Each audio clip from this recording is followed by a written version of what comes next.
Kia ora koutou, welcome to the Happy Saver podcast. I'm Ruth and I'm a New Zealand-based personal finance blogger. In this podcast, I sit down and chat with a Kiwi about their pūtea, their money. And although I have a long list of questions, we just go where the conversation takes us. I just chat with people, I learn their story and condense it down so that you can hear helpful, relatable stories from fellow Kiwis who are sharing their experiences, their tips and point of view on personal finance in Aotearoa. Plus, I could talk for an Olympic sport, so by doing it this way, you get an extensively edited version of the conversations I've had. Kiri and I have been emailing each other since mid-2018, discussing all manner of money-related things as they unfolded for her whānau of 3. Kiri, her husband John, and their 4-year-old daughter had big plans for 2020, which included a move to Australia, paying off student loans, buying a home, and starting new jobs. But we all know how 2020 unfolded, and it was interesting to hear how Kiri and John, they didn't bow out in defeat as their plans went up in a cloud of smoke, but instead they stepped up, they created a new strategy and manoeuvred themselves into their first home and a more secure position right here in Aotearoa. But before I get into their story, I just wanted to share a message from Pocketsmith, today's sponsor. Having a side hustle or running a business can be profitable, rewarding, and take it from me, actually pretty fun. But if I don't keep up with the admin side of the Happy Saver, it can quickly get a bit out of control. So I use Pocketsmith to easily keep track of multiple income streams. Pocketsmith links to my side hustle bank account and keeps track of my fluctuating income and expenses, so at a glance, I can see if I'm running at a profit or a loss for the month and year, the invoices that have been paid, and I can calculate the tax I need to set aside. It helps me keep good records to monitor my business, and it just takes me a few minutes a week to manage. If you want to supercharge your finances with Pocketsmith, they've got a deal for you. Happy Saver listeners get a whopping 50% off your first 2 months of Pocketsmith's premium plan. To get your deal, go to pocketsmith.com/the Happy Saver. That's pocketsmith.com/the Happy Saver.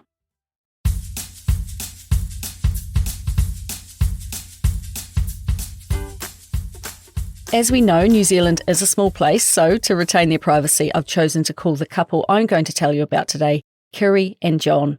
And just to show how small the country is, it was not too long before we discovered a mutual connection ourselves, as we have members in our whānau who used to work together. Small world indeed. Now these two are both in their mid to late 30s and from the mighty Manawatu, a region in the lower half of the North Island. They've been together about 14 years now, having met in their early 20s. And to once again illustrate the 2 degrees of separation between Kiwis, when they introduced each other to their respective whānau, they discovered that their grandfathers used to be good mates, which is a lovely coincidence, I thought. In the early 2000s, Kiri went to university straight out of school, a 4-year effort, she said, that saw her graduate with a Bachelor of Business Studies and a $35,000 student loan. She referred to her degree as a Bachelor of Bullshit, where you do a little bit of everything from studying management to psychology. Far from being a weakness, I see this more generalised degree as a strength, as it can take your career in many directions. For Kiri, it got her a job in Wellington, working with youth, which turned out to be intense and stressful, and not something she enjoyed. But the benefit of that qualification meant she could switch quite easily to something else. We didn't dwell on upbringings too long in this chat, but I did learn that while Kiri had quite a settled upbringing, John's was less so. His parents parted ways when he was pretty young, and he moved around a lot due to a lot of housing instability and having to move from rental to rental and place to place. There was never a lot of money going around, and this instability and the inability to make his own decisions understandably led to a decent amount of anxiety for John. John finished school and completed a trades course at Polytech, which is now known as UCOL in Palmerston North. He took on a small student loan while he studied, and then he headed out into the workforce into a hands-on labouring type job. On reflection, Kiri said he would say that going to Polytech at that time was a silly decision, as he had no idea what he wanted to do. But as I learned more about him, I could see that it all worked out quite well in the end.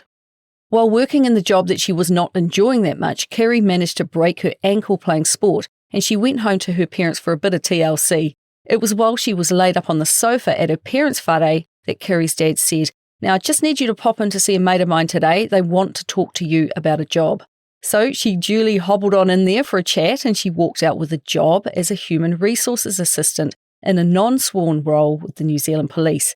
She put it down to sheer good luck, good timing, and saying yes to an opportunity. And what this also points to, in my opinion, is her ability to adapt to a changing environment. She could have been stuck on the couch thinking, poor me, I've broken my ankle and I work in a job I don't like. But she instead said yes to a new opportunity that got her away from Wellington and away from her stressful job. Kerry worked with the police for 3.5 years, and good things continued to happen because during that time she also met John. And like I have heard many times before, an older colleague with a few years of experience in the workforce pulled her aside and talked to her about superannuation, an incredibly boring topic for someone in their early 20s. It was 2007 and KiwiSaver had just started, and they told her, "You must join, you will join." And while she was very much meh about it and thought she would kind of worry about it later, he basically forced her to sign up, which is just as well because during that time of her life, there were no other savings going on at all. Had this colleague not done this, she thinks she never would have joined because this was a period of time where the very generous police super scheme was being wound up, and being non-sworn, she could not access it anyway, and there was no other easy way to invest, so saving money was just not on her radar. The only way she knew that saving for retirement was important was because of these older mentors and what they shared with her. Plus, in her role in human resources, she spoke with a number of people about organising their exit from the police, and she saw the value of their retirement funds when they did, and the value it added to their lives post-policing. After finishing up her HR role, she and John actually moved down to Wellington, both got jobs, he for a large construction firm and her in HR for a big bank, and they started to have a pretty good time. In 2010, Kerry and John went to Australia for a quick holiday in the sun and to catch up with friends who had moved there, and they quickly saw that there was a lot to like about Australia. The cost of living was lower, the lifestyle was pretty fabulous, the weather was a vast improvement on Wellington, and the incomes were higher. And when they compared it to Wellington, where they were not saving and were just living an okay life, they thought, what's the worst that can happen? We're in our 20s, let's move over, and if it does not work out well, we can always move home. For Kerry, decisions like this are easy to make, as she just thinks to herself, it'll all work out. And she said, applying systems to chaos and working her way through a myriad of opportunities. But for John, he's a bit more conservative, and he didn't necessarily have the confidence that he could get a job. I think couples like this are good for each other. One motivates the other, while the other in turn points out the issues that may or may not occur, but together they create a workable plan. Her contract was ending and they decided to just go for it. They came home from their trip, took a short-term lease on a one-bedroom cold and horrible hovel in Haitaitai. She said it was so small that they could sit on the sofa in the lounge and touch the TV screen on the opposite wall. And for this pleasure, they paid $280 a week. They then sold or stored their stuff before jumping on a plane. At that time, he had less than $1,000 remaining on his student loan, and she had about $7,000 remaining on hers. Kerry said that they benefited from the IRD arrangement in place at that time, where you got a 10% discount if you paid it in full. So they took that opportunity before leaving Aotearoa, and they had no other debt. When they arrived in Brisbane in 2011, they went looking for a place to rent, quickly finding a 3-bedroom, fairly new townhouse for $380 a week. They were so used to shitty, expensive Wellington rentals that they instantly thought, what's the catch? What's wrong with it? And the answer? Absolutely nothing. John quickly got a job building dongers for the mining industry. What's a donger, I hear you ask? Well, it's workers' accommodation, and I know it pretty well, having spent a couple of years living in one myself while working in the mines in Australia. Very comfortable it was too. Within 6 months of being there, they both had better and higher paying jobs than they had in New Zealand. The cost of living was lower for both food and utilities, plus the superannuation scheme was much more generous with employer contributions of 9.5%. Kerry said they had so much money coming in, they didn't know what to do with themselves. At that stage, she was very much a spender. Money comes in and money goes out. She can, however, save for things if she has a goal. John, on the other hand, leans more to being a saver. He likes to see money in the bank. It's comforting to see it there and building up. By this stage, they had shared bank accounts, retaining a separate one each for personal spending. So John had to apply a little bit of subterfuge to skim cash out of their shared account week after week for a little something he was planning. For 6 long months, he drew small amounts of cash out and literally stored it in an envelope hidden in the back of the wardrobe. And when he had enough, he took that $3,500 cash into a jewellery store and paid cash for a ring. and they got engaged at the end of 2012. I often hear it said that it's hard to buy gifts for your spouse when you have shared accounts, so I liked his work around here. At that time, the New Zealand government would let you withdraw your KiwiSaver if you left New Zealand permanently. So that's what they did, between the two of them taking about $20,000 over to Australia. They genuinely could not see themselves returning to New Zealand anytime soon. So they took it out for that reason. They put it in a savings account and decided that it would be used to pay for their future wedding. Not quite the idea that the late Sir Michael Cullen, who developed KiwiSaver, had in mind, and nor do I recall her mentor at work telling her this retirement money could be used for a wedding. But there you have it. In the short time they had lived in Australia, their super funds had already outpaced that New Zealand amount, so they saw the retirement potential there. One of their shared goals became travel, all paid for with cash. They went back and forth to Aotearoa a number of times. They did a big trip around the United States, and as she approached the age of 30, they decided to do a prolonged visit to the UK, so they started saving up for that. As they prepared to leave, they created a bank account in Australia, and they left $3,000 in there for when they returned, and this money would be a cash cushion and would be used to pay a bond on a new rental property. They also kept in contact with their employers, meaning that upon their return, they could just slot back into their old jobs. Such a simple yet key strategy to their success. They also sent money ahead of time to England to cover their first 3 months of living there. This would give them both a cushion to get there, to get settled, and to get employment. And I really love this forward planning, and as she talked, I could see the evolution of her finances moving from just spending all of the income that came in to starting to plan more carefully for that income, looking ahead a year or two. Around this time, she was using a home-built spreadsheet to plan for and track their spending, something she was very proud of herself for doing, and this would start to lay the foundations for her financial education. So after a good 2.5 years in Australia, they left their jobs and they went to the UK in December of 2013 with a few £1,000s in the bank. John secured a labouring job within a week, earning just £6 an hour, a big drop from his $30 an hour in Australia. She started a job in February 2014, and the pre-planning they had done gave them so much breathing space, she said. She said that they earned and spent with gay abandon and loved every moment of their time there. They enjoyed an 18-month European experience where they spent their time both working and travelling. Plus, they saved up enough money to let them come back to New Zealand for a 4-month break and a nice wedding before returning to Australia. They had managed to see a bit of the world, and it was all done with no debt, but apart from saving up for their immediate travel plans, they had no savings either. Then after less than a year of what they thought would be a permanent settlement back into Australia, where they slotted back into their old jobs, they actually decided to return home to New Zealand. It was to be health and whānau that brought them home in late 2016. They wanted to start a family of their own, and for the first time they felt that lack of a financial safety net and that lack of having whānau to lean on.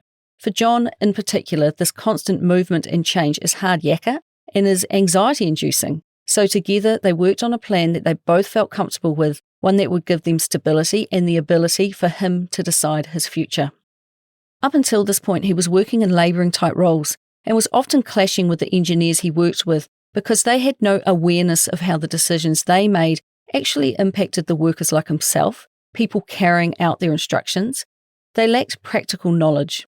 John had hands-on practical experience in spades, so he decided he wanted to go back to study and gain a diploma in engineering so that he had the qualification to back up his practical skills, making him even more of an asset in any workplace.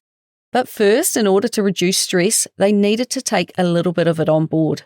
Kiri said that it is often her that comes up with the big ideas, which she will then share with John, letting him make the decisions about what will happen next, so that together they can manage any anxiety around it. It's a balancing act, she said, and with such open communication, it's one that really, really works. They returned to Wellington and had to set up life again. They were able to bring $40,000 in savings home with them, helped in part by the Australian tax system, which allows those who work a part here and then leave the country to get back a lot of the tax they paid, which very much worked in their favour. So using the $40,000 cash they brought home, they bought a car and set up home in a rented property.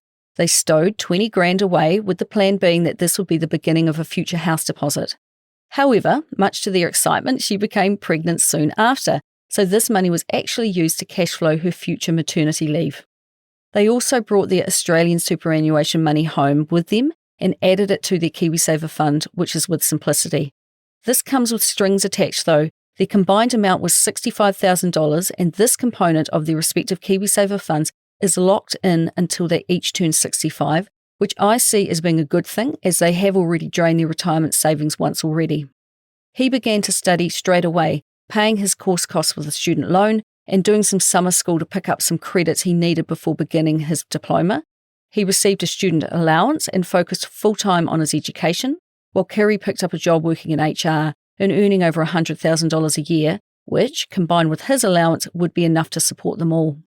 They tightened their belts and focused hard on his education and on her job. They welcomed their daughter into the world while he was still studying, and life got a little bit more hectic for them both.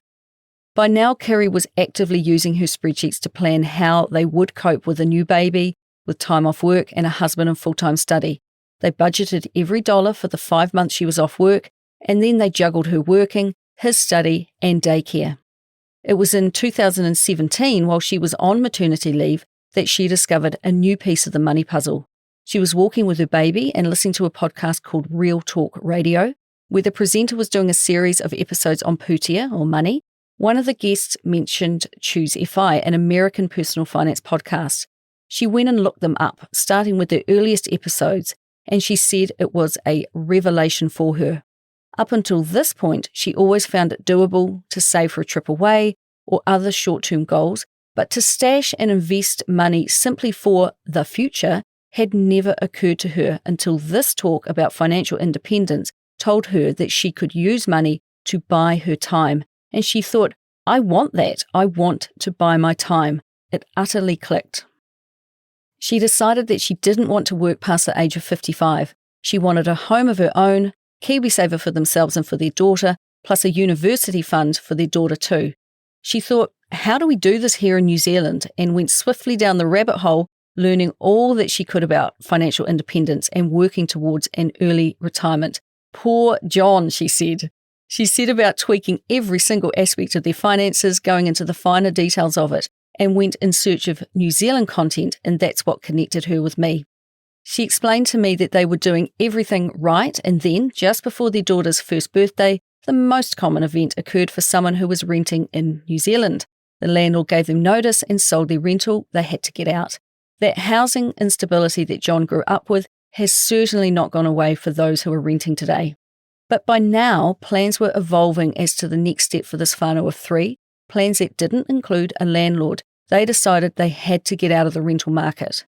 In 2018, they moved out to Petone. John started working, their baby girl went to daycare, and Kerry went to work. Between them, they began to make close to $200,000 a year, a very good income by most people's standards. But still, they were just not getting ahead. They went back to Australia in April of 2019 for a family holiday, and they asked themselves, what are we doing in New Zealand? Australia feels so much easier to live in. Despite their good incomes, they always felt just one unplanned event, such as the landlord evicting them, away from being back to zero. But I asked, how could they not make it work on such a large salary? To that she said, well, we did not have big debt in comparison with some, but we did have some debt, and also we had some big expenses. After they'd paid tax on their earnings, paid 6% between them into their KiwiSavers, and paid 12% from his wages towards the student loan, they ended up with about $2,000 a week, just over $100,000 a year in the hand, which sounds like a good amount to me. But their rent was $610 a week, or $31,720 a year, and the daycare was $300 each week, or $15,600 a year. So almost half of their take-home pay has already been spent. Then they had all the normal costs many of us incur: insurance, groceries, electricity, petrol, rego, gym membership, phone and internet plans. And there was the small matter of servicing a not-so-insubstantial car loan. Prior to the birth of their baby, they had been putting away $100 a week to replace the bomb they were driving around, but when a pole decided to jump out and hit it, well, they decided to replace it instead of repair. They traded it in, and because they were sick of buying dumpy second-hand cars, she said, to the delight of the salesperson, I'm sure, they bought a brand new car instead. They took out a car loan of about $25,000, and this car loan was also quite a drag on their money. All up, what with their rent, which it seems would only ever increase, living costs, and debts they were servicing in the forms of student loans and car debt, she estimated that about 80% of their take-home pay was being gobbled up. They probably could have lived more frugally, but they wanted to enjoy trips to visit family back in Palmerston North and beyond, some dinners out and some shopping too, which is not too much to ask, I don't think. But this made it incredibly difficult to build their home deposit. The trouble with servicing debt is that so much of what you earn today goes towards paying for your past and not your future. Every time you take on a debt which has a weekly or monthly payment, you are predetermining where your future income will go. All of this was swirling through their heads when they were back in Australia for that holiday, and they thought really hard about moving back to Australia for good. They looked at a townhouse for sale which was close to their friends, a very nice 5-year-old home, for $385,000. When they returned home to Wellington, their rent went up again in 2019, of course it did, and looking at open homes was just soul-destroying because for more than double what that nice Australian house cost, you got an extremely average house instead. They had, in theory, managed to scrape a deposit together. Once again, they would be draining their KiwiSaver and borrowing money from parents, but they still missed out on the 4 auctions that they did attend. In the words of Kiri, it was bullshit, and she was done. They decided that they had to make a call to buy a house and get stability here or go to Australia. During the Christmas break at the end of 2019, they sat down as a couple, had someone else mind their child, did their sums, and they chose the latter. They decided to move back to Australia and would move in September 2020. In the early part of 2020, they started to downsize and shed stuff in order to move. They gave notice to their landlord and had accommodation sorted from March until they departed in September. They also fully cleared that car loan of theirs in preparation for moving by aggressively paying it off. A friend had a home of her own in Wellington, a child of a similar age, and a mortgage. They would live with her, they would pay her rent, help her with all other household expenses, and reduce their own rental costs by half. It was the perfect solution. But yeah, you know where this is headed, right? They were literally in the process of moving when COVID-19 hit New Zealand with a bang, and they had 36 short hours to finish vacating their rental property and get all their gear to their new accommodation before the country went into full lockdown. They were still liaising with Trade Me purchasers who had to come and pick up their things ASAP, hiring a truck, hiring a storage unit, emptying and cleaning their rental. At the 11th hour, they decided to detour to stay with whānau in Palmerston North for the lockdown period so that they could have childcare support, which would enable them to keep working, which they hoped was possible over the lockdown. It was one heck of a crazy and uncertain time. During that level 4 lockdown, they watched their Australian plans disappear very quickly. A global pandemic is not the best time to be relocating to a new country, so they had no choice but to pull the pin on moving. But there were positives to their situation, and to her credit, Kiri is pretty good at finding those. They had a clean slate to start again, and COVID actually became a watershed moment for the whānau. In lockdown, neither of them were essential workers, but his employer kept him on at 80% pay, and she was in the process of starting a brand new job, and COVID didn't stop that happening. And they had far fewer bills. They still paid some rent to their friend in Wellington because a lot of their gear was stored there. At her parents' whare, there was a Netflix subscription and phone plans, and they paid for groceries and chipped in with the power bill, etc. Plane tickets and accommodation costs were reimbursed, and just 3 to 4 weeks into lockdown, they had $6,000 extra saved up. And an email to me at that time said, "We've got our expenses well and truly inside my income, so we are all good. And if I lost my job, well, now we have an emergency fund and savings on top of that. We'd be okay for a few months. For the first time ever, it's a good feeling." For me, receiving emails like that literally makes me breathe a sigh of relief to know there is a family out there in the midst of that chaos saying, "We've got this." It's such a powerful position to find yourself in. That was when they sat down and decided that since they were not going to Australia, they would, once and for all, buy a house in Wellington instead. They hoped too that there would be a dip in house prices, as that's what many people were predicting at the time, a prediction that ultimately didn't come true. They decided they needed some fresh eyes on their financial situation, and they got in touch with independent, authorised financial advisor Nick Carr from Your Money Blueprint, and they told him their situation. He helped them plan out and price up some goals, and they decided to focus on the house as the first priority. Building up KiwiSavers and university funds could wait. They needed cash for a deposit, and he gave them a clear steer on what size deposit they would need and what price a house they could look at. When they were able to travel again, back to Wellington they went, and in August 2020, John started a new job. Given their time frame to save a deposit may be a little longer, back to the rental market they went, this time paying $700 a week when they filled the back end of a lease to a home that their friends were vacating. They started to look hard at houses, but their deposit they were bringing together simply could not keep up with the rising housing market, which was so frustrating, Kerry said. Something else that was also holding them back was the student loan, which by now was down from $28,000 to about $20,000 due to the automatic 12% deductions from John's wages. The advice they were given was what I've become accustomed to hearing: don't pay it off, it's 0%. Build your cash position instead. But Kerry thought that getting debt-free would surely help, and I absolutely agree.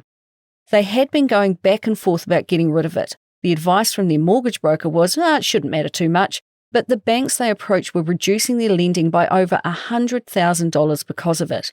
And in the craziness of COVID, they decided that they weren't going to be needing money for travelling anytime soon, so they may as well smash $20,000 worth of debt, zero interest or not. And she said it made a massive difference. They were suddenly a much better proposition for the banks because their take-home pay was now 12% higher. In November of 2020, they started to double the payments they were making to the student loan, but because they were reducing other spending in other areas, they had a little money to spare, and that was when they really started to hit it, making as many extra payments from their take-home pay as they could. By April 2021, it was 100% gone.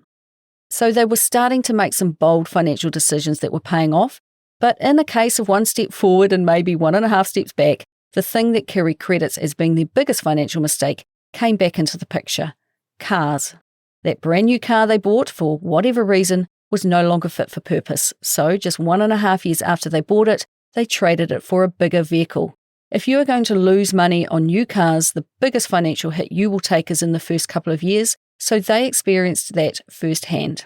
In November 2020, they bought new again by trading in their car and getting another car loan of $25,000 with UDC Finance. She worked out that over the life of the 5-year loan, they would pay an additional $9,500 in interest, which unfortunately was not enough of a jolt to make them see that this was a poor purchase they were about to make. But there is always a but. After COVID came along, after their Aussie plans were stymied, after not being able to buy in Wellington, Kerry said it felt like the universe was telling them to come home to Palmerston North. It had always been an option, but because of her good Wellington job, she felt she could not get that money in Palmerston North. So they just never pulled the trigger. John also had a good job and his skills were very sought after anywhere he went. A friend called John up and said they had heaps of work, his skills and education were just what they were looking for, they have a job for him in Palmy, could he start on Monday?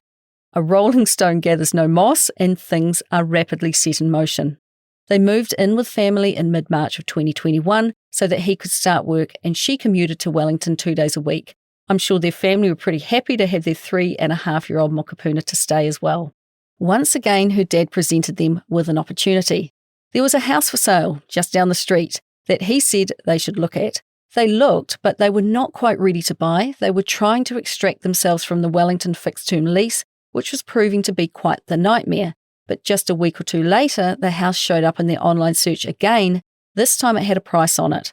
Offers over $585,000. And just to touch on ending their lease a bit more. Due to the really competitive rental market in Wellington, they had very reluctantly signed a 12-month lease back in November of 2020, despite them trying to negotiate a periodic lease with their landlord because they explained that they were trying to buy a home. They were stuck between a rock and a hard place though. Getting out of this lease took a lot of work over a 6-week period.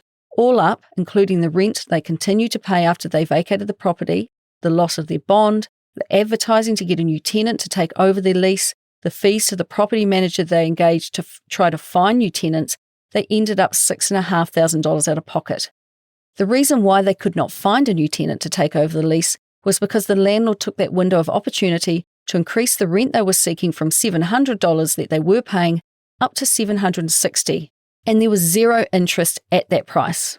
Landlords talk about market rents. Well, the market had decided that the price they were asking for this property was just too much, but conversations to the landlord fell on deaf ears.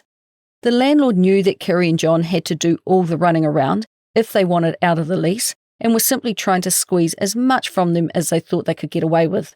In the end, after she had exhausted every legal avenue she could think of, it took her lodging a claim with the Tenancy Tribunal to get released, but it was a costly exercise in both time and money. But back to that house sale.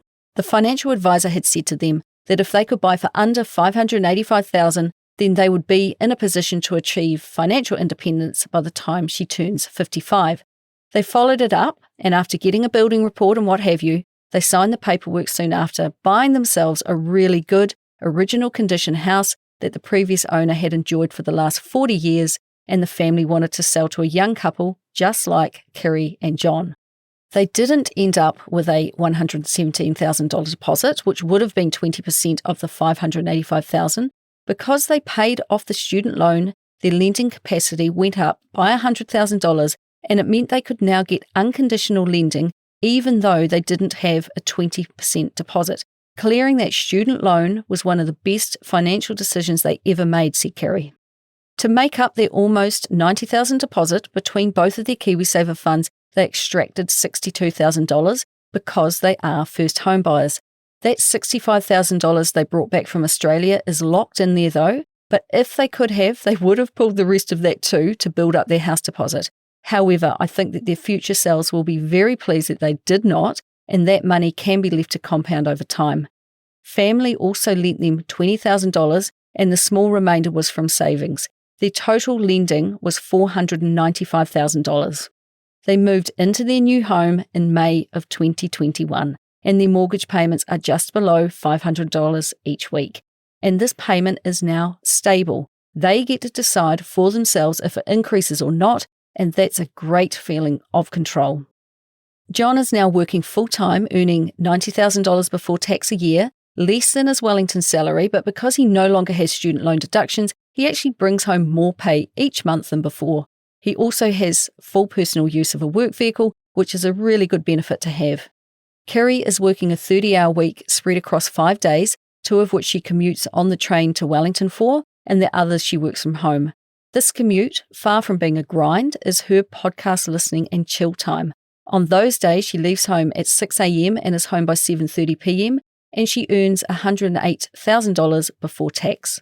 Both contribute to their KiwiSavers, which are with Simplicity and a growth fund, and she watched the value of hers drop during March 2020, but she just held her ground and kept on contributing, and it's more than recovered since then. And that calm head will serve her very well going forward, as there are sure to be many more market drops and a lot more climbs.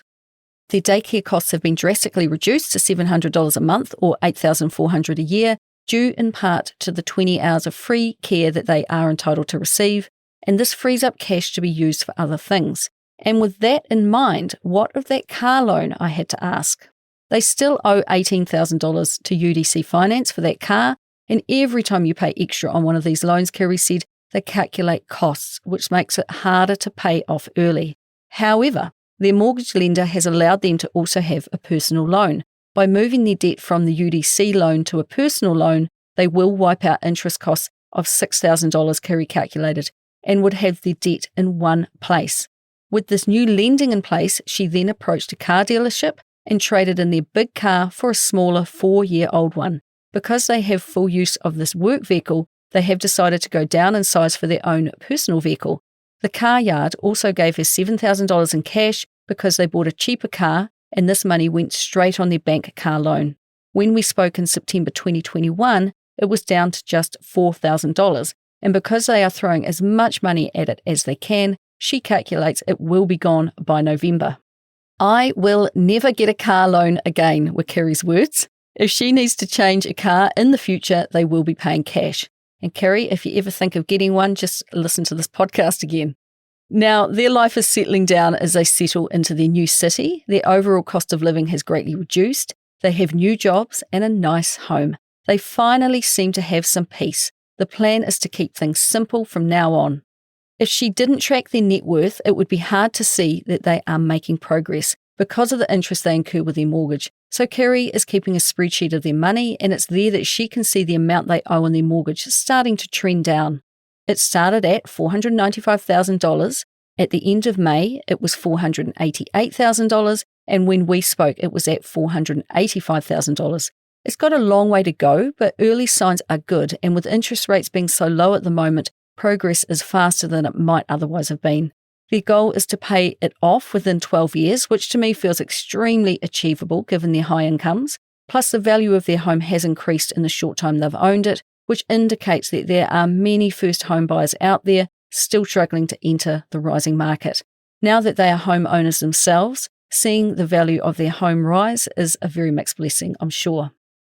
Given that John likes the security of cash in the bank, they are wary of being in a position of having no cash, so they have a small emergency fund of $1,500. They also have $3,500 sitting in a savings account just as a backup, which is a fantastic idea because if the heat pump were to die this week, well, this money could pay for it instead of reaching for another bank loan. They have also set up a number of sinking funds where they are saving up for a variety of upcoming events, potential vet bills for their cat, for example. They also have a Smile account, courtesy of the Barefoot Investor, whose principles they're kind of loosely following, where they are putting 10% of their income for future travel and some future renovations. But it's early days on this one. They might change their focus, but hey, even if they do, there will be a pot of cash waiting for them. Apart from their KiwiSaver contributions, they don't currently have any major investments going on at the moment. That's just not their focus at the minute, but it will be in time once their current situation settles down. Ideally, she would like to get a year ahead on all of their bills and to bulk up their emergency fund to represent 3 to 6 months of expenses, so this is going to be the focus for the next 12 months. Once things settle in, they plan to return to their financial advisor to discuss their current situation and the focus moving forward. And that's a great idea to keep doing that as they have the skills and experience to guide you. Kerry said at the start of our chat that the concept of financial independence was a revelation. She struggles with just putting money away just for the sake of it, but the fact that it can buy time is more meaningful. Becoming financially independent is just going to give them more options, and all the plans she is putting in place now see their money go to important things, whether it be debt reduction, building up safety nets by way of emergency funds, or saving up cash for something. Their money now has a strategy. Kerry is also starting to create a financial framework for their daughter who will head to school next year. Knowing what she knows now, she said, there is no excuse for not preparing our tamariki for buying a first home, but KiwiSaver is not the place to save for that. They invest $10 a week into a KiwiSaver Simplicity Growth Fund for their daughter, and this has a current balance of $2,500. They will continue these payments until she gets a job of her own one day and can then take over these payments herself. Their view is that this is for retirement, not for a first home. Plus, they have an account for their daughter where money just goes in and out as they sell her things as she grows out of them, and they use that money to purchase the next size up. Their plan is to invest for her more broadly once she starts school, and they don't have those daycare fees anymore. School costs will, of course, need to be factored in, and they plan to cash flow computers, uniforms, books, and school trips, and she sees this building up over the coming years. She wants to be able to say to her daughter when she finishes up her schooling, here is some money to plan your next adult step. Buy a house, go to uni, start a business, or whatever. They are definitely going to give her a financial leg up in life. And I love this because we're doing something very similar for our own daughter. Without education, there is, of course, the risk that this child blows it all on shoes and cars. So to prevent that occurring, the in-home financial education has already begun, which will give her the skills to understand how money works. Since the age of just 2.5, she has received pocket money for jobs. Kerry said, you don't just get putia for being part of a family. That's life, suck it up. You need to earn it. They will pay for her clothes to go to school and what have you. But if you want more putia, then there are jobs around the home that you can do for pocket money. If you do the mahi or the work, you get paid. If you don't, well, you don't. So they find age-appropriate mahi for her, like helping to clean the car, things that she can really actually help with, and then see the reward for having done so. She receives a gold, silver, and copper coin for her mahi, and they go into 3 different tins because Kerry and John are teaching her that you don't spend everything that you earn. Instead, you always set some aside for later, thus avoiding teaching her to live paycheck to paycheck. And even though she is just 4, she gets it. happily picking lemons and feijoas to sell to her grandparents and her friends. They're having lots of awesome daily conversations showing her what life costs, how you earn putia, and what mahi looks like. And this is what teaching your tamariki about money looks like in practice. Just lots of different little conversations and actions spread over time. And Kiri is herself settling into great routines. And when I asked what were her 3 main financial habits, those things that she just automatically does, she said the following. Number 1, she uses budgeting software YNAB and she uses it daily. Number 2, she has set up all her monthly bill payments to coincide with the day John receives his monthly paycheck. And number 3, they each have a small weekly allowance and she prepays her Wellington coffee card with this. Yep, she's got her priorities quite right, that's for sure. For John, who sounds like a very chilled out guy, if he has enough money for chocolate milk, then he's all sweet as well. Also from this weekly spending allowance, she invests $5 into Sharesies. And I see this as being a really good way to educate yourself about investing so that when the time comes and you can ramp up your investing, which is very much their plan, you already know the processes and the outcomes. Her money elevator pitch, or a sentence that would sum up her approach to money, relates to budgeting too. She says, every month deserves a new budget and that's okay. She used to panic if she had to make changes, but just understand that life happens and you should adjust your spending to match those changes. If her biggest financial flop was the buying and selling of cars, she credits her biggest financial triumph as buying a house that was within the limits they set themselves, with the help of their financial advisor, and not getting sucked into the hype to bid higher. They stuck to their guns, something she is very happy to have done. And I asked Kiri if, in regards to money, there was anything that keeps her awake at night. Ideally, she would like to work a lot less and be more available to her daughter, particularly as she will start the transition to school within the next 12 months. When you start to learn about FI, you get fixated on goals, and it's easy to forget how far you have come, and she has to remind herself to reflect on the fact that they have made really great progress more recently. She does not worry about money anymore because she has a plan and it's macro enough or broad enough that she can change it. Now that they have a workable 10 to 15 year plan to be mortgage free, she can see the progress they are already making reflected in her net worth tracking. And for the people listening to this, what advice would she give to them? She would encourage you to dip in and out of lots of resources and take a little from each. Basically, she is saying, get educated because it's within your own power to do so. She recommends some resources, the Barefoot Investor book, the podcast Choose FI, particularly the early episodes, The Happy Saver, 1500 Days to Freedom, Paula Pant, It's No Secret, and the blogs Mr. Money Mustache and Your Money Blueprint. Whew, okay, as I near the end of this episode, I just have another quick message from PocketSmith, today's sponsor. If you want to supercharge your finances with PocketSmith, they've got a deal for you. Happy Saver listeners get a whopping 50% off your first 2 months of PocketSmith's premium plan. To get your deal, go to pocketsmith.com/The Happy Saver. That's pocketsmith.com/The Happy Saver. Listening to the news about house prices confuses me, if I'm honest, as house price increases are talked about with glee in many respects, and then the competing conversation of, oh, but it's hard for first home buyers, is also thrown in, almost as an afterthought. I don't think that home ownership is out of reach if you have a perfect lead up to your time to buy. That is, you start saving from the very first pocket money paycheck at the age of 2.5 years old. But who does that? Pretty much no one. So the reality is that we each live our lives the best way we know how, and at some point, for the majority of us, our attention does turn to housing. Trouble is that with the escalating price of renting, the easygoing view that debt is normal and okay, and the ever-climbing price of homes these days, so many of us are starting on the back foot and have to pull a lot of levers if we are ever going to make home ownership a reality.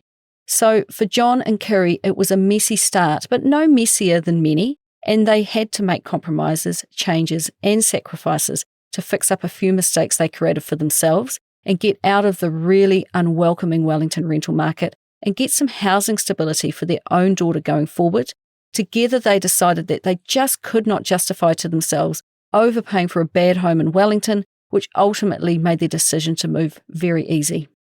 Throughout the years for these two, there was evidence of some good money management, the staying out of credit card debt, for example, spreadsheeting their expenses, and the planning and saving for the holidays away. but they often jinxed themselves when they took a step backwards with car loans and student loans, draining their superannuation not once but twice, and spending all of their money when it came in instead of permanently setting some aside from each pay.